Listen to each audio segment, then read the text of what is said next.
il est important aussi que nous parlions de la nouvelle alliance qui est en train de pointer son nez à l'horizon, l'alliance entre le régime malien et le groupe paramilitaire russe du nom de Wagner. Je vais être très clair sur ça. Tout le monde connaît mon souverainisme maladif, mon refus de tout assujettissement. Je dis que le combat pour arriver à l'autodétermination se situe en 3 phases. On va attendre que cela cesse. C'est bon? Le combat politique se situe en 3 phases pour être dans ce processus d'autodétermination.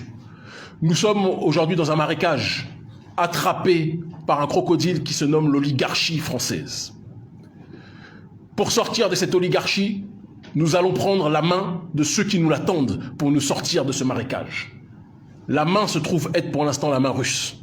Et donc c'est une étape fondamentale. On ne peut pas se tirer du piège d'un ennemi puissant comme l'élite française, je dis bien l'élite et non pas le prolétariat, si on n'a pas la possibilité d'avoir un contrepoids tout aussi puissant qui nous aide à en sortir.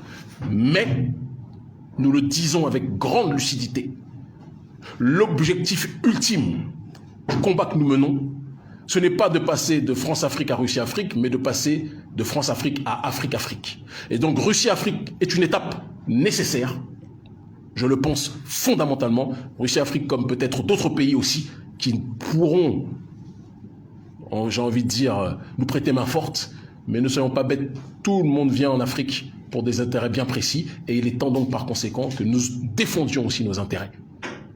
Chose qui n'a pas suffisamment été faite par les anciens dirigeants, notamment ici au Mali, Ibeka, qui était plus un préfet français qu'un dirigeant du Mali.